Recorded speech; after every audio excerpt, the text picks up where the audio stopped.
Have you ever walked into a crowded room and immediately felt your energy drop to 20%? The noise, the small talk, the chaos.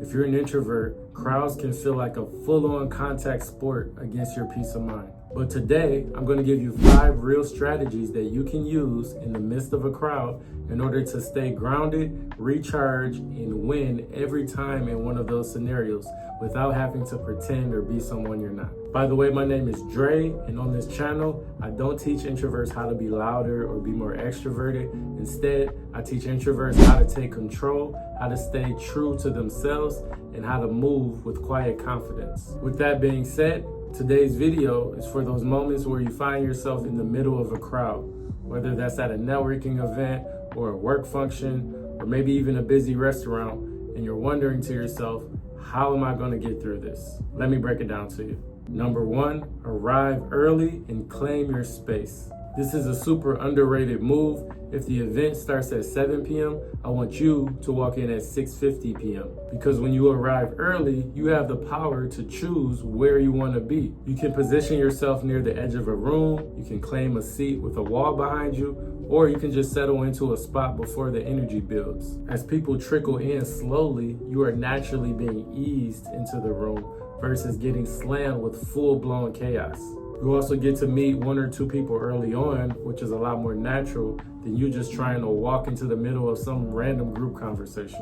Another perk to getting there early is a lot of times you get to connect with the host, and then the host will naturally introduce you to people. So you don't have to exert so much energy trying to work the room. The second strategy you can use for navigating crowds is to scan for safe zones. What I mean by that is that crowds aren't always everywhere. Scan the environment, find yourself a quiet corner, hallway, balcony, maybe it's even the drink and snack section, just somewhere where you can go and get a breather if needed. Think of this as your recharge station. You don't need to announce it or tell anyone, you just need to know that it is there. And I'm gonna keep it real with you guys. Sometimes you can't even find that. And so the last resort, I've even had to do it at times, is the bathroom. This really just comes down to how well you manage your social battery.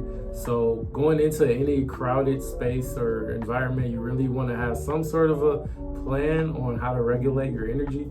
So for example, you might wanna tell yourself, every 30 minutes, I'm gonna step away and go to my recharge zone for 2 to 3 minutes just to recollect myself. And if you do that, if you take those 2 to 3 minute breathers, you will be able to last a little bit longer in those crowded spaces than if you hadn't did it at all.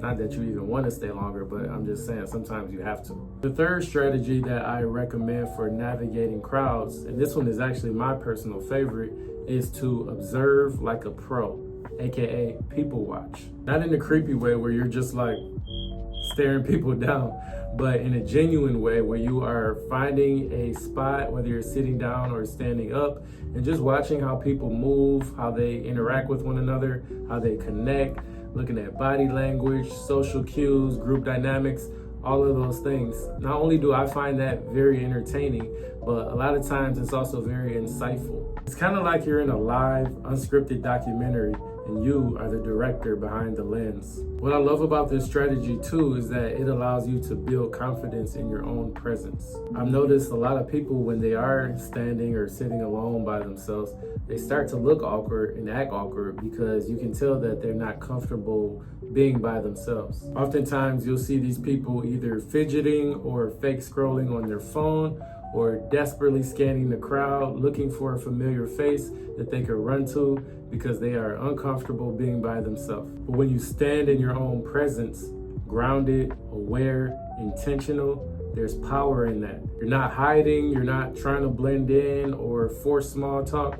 You are choosing calmness and stillness in the middle of noise. And that's dope because, like I said, most people need a buddy to make them feel valid in this space. I personally have become a master at observing people in crowded spaces. Believe it or not, and I never saw myself doing this, but when I lived in Los Angeles, this was earlier in my life, I actually used to host large networking events for entertainment professionals. So I'd get like over 100 plus people come to these events. I actually built a whole business around it, and it's just funny because it's not something you would typically see an introvert do. Why I bring this up is because a lot of times when I was hosting an event, after the setup was done, I would just go post up somewhere, find a seat, and people watch. And what's funny is that sometimes an attendee from the event would sit down next to me and casually start up a conversation, and they would just rave about how great the event was, how much fun they were having, and they had no idea that I was the host. And me being me, of course, a lot of times I just kind of played along with it. I didn't reveal that I was the host.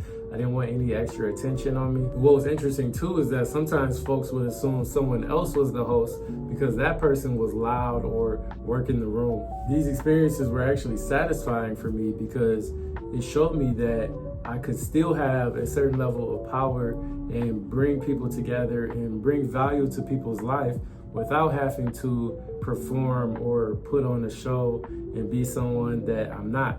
I was able to lean naturally into my element, which is observing people. By observing people, it not only kept my brain stimulated, but also just allowed me to stay grounded in my element. So instead of me having 10, 15 shallow conversations, instead, by taking that approach of observing, a lot of times I was able to gain deep insight on human behaviors, and I was able to take that insight and apply it to future events that I held to make them better. The fourth strategy that you can use when navigating a crowd is to set micro goals. These are small, concrete, realistic goals that will allow you to have a sense of control. If you walk into a crowd with no plan, that is a guaranteed way to find yourself drained. It can even just be one goal. Having a conversation with someone new, or staying for exactly 45 minutes. You are not there to win a popularity contest. You are there to get what you came for and then bounce. Let's say, for example, you have to go to a friend's wedding and you know it's gonna be a big crowd there, but you've set two goals for yourself. Number one is saying congrats to the bride and the groom. Number two is that you're gonna stay until they cut the first piece of cake. And so giving yourself those micro goals is gonna make the overall experience feel a lot less overwhelming. Let's say you accomplish those goals, you grab that piece of cake, which you should because you deserve it, and then you can leave guilt-free because you did what you said you were going to do.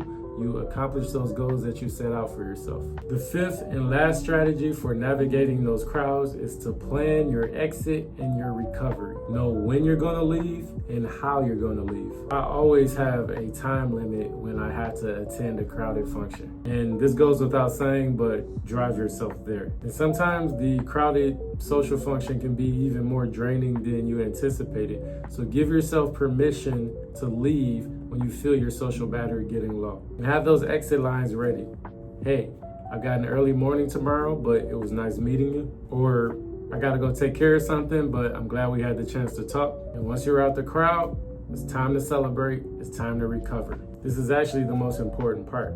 Do that thing that will immediately bring your energy back up, whether that is sitting in silence in your car for the next 30 minutes or going to grab your favorite meal. I actually made a video right here on quick ways you guys can immediately bring your energy up after social burnout. So definitely recommend go checking that out. So those are the 5 strategies. So just remember, when it comes to crowds, they don't have to rob you of your energy and your identity. You want to move through crowds with calmness, with intention, and with confidence.